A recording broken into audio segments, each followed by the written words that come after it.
আসসালামু আলাইকুম রহমতুল্লাহি ওয়া বারাকাতুহু। আসলে বিএনপি ব্যতীত বাকি সব দল আপনার ক্ষমতার জন্য, নির্বাচিত হওয়ার জন্য পাগল হয়ে গেছে, মাঠ পর্যায়ে ভোট করতেছে। তাদের রোড ম্যাপ কোনো কিছু নেই। তারা দেশ নিয়ে কোনো চিন্তা করে না। দেশের প্ল্যান, একজন সরকার গঠন করলে তার সামনের যে প্ল্যান থাকবে সেই প্ল্যানটা তাদের মধ্যে নাই। আপনারা বিএনপির ভারপ্রাপ্ত চেয়ারম্যানের বক্তব্যগুলো শুনবেন, বা তাদের 180 দিনের যে একটা উন্নয়ন প্রকল্প, কি কি কাজ করবে 180 দিনে, তাদের যেই কাজগুলো, এগুলো যারা যেভাবে জনগণের কাছে ফোকাস করে, সেটা অন্য কোনো দল করে না। আপনি বাকি দলের নির্বাচনগুলো দেখবেন, এরা যে আপনার ভোট করতেছে, প্রতিশ্রুতি কোনো কিছু দেয় না জনগণ। আচ্ছা, জনগণ কী চায় একজন সরকারের কাছে?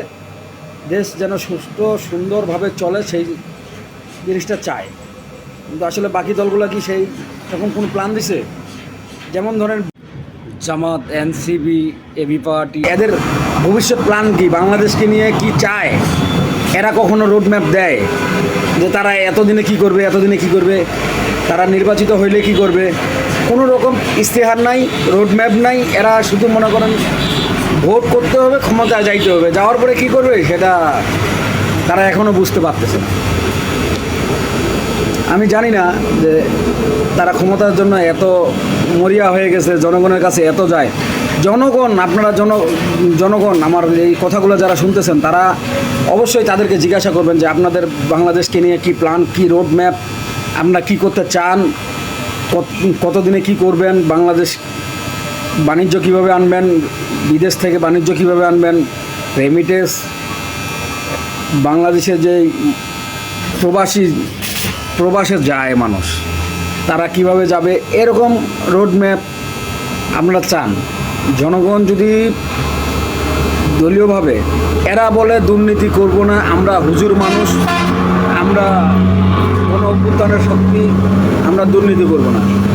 গণতন্ত্র দেশে দুর্নীতি ছাড়া কেউ চলতে পারবে না। যারা এমপি মন্ত্রী হবে 100% তারা দুর্নীতি করবে। এখন জামাত বলেন, এনসিপি বলেন, বিএনপি বলেন, যারা ভোটের প্রচারণা করে, তারা অর্থ কোথায় পায়?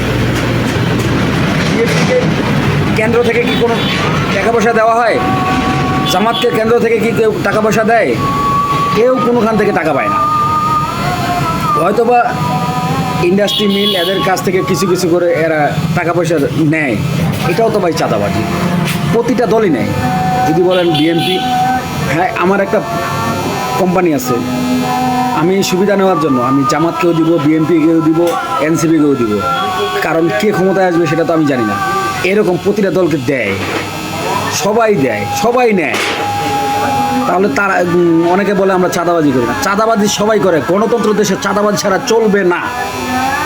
অবশ্যই জনগণ যেন সব দলের কাছে, সব দলের প্রার্থীদের কাছে তাদের ভবিষ্যৎ পরিকল্পনা, বাংলাদেশকে নিয়ে ভবিষ্যৎ পরিকল্পনা কি, সেটা জানতে চায়। যে আপনারা ক্ষমতায় গেলে কি করবেন জনগণের জন্য, দেশের জন্য, এটা যেন তারা চায়। এই অনুরোধটা প্রতিটা জনগণের কাছে আমার থাকলো। অবশ্যই আপনারা এই ইশতেহারটা তাদের কাছ থেকে নেবেন। আল্লাহ আমাদের সবাইকে হেদায়েত দান করুক এবং হেফাজত করুক। আসসালামু আলাইকুম।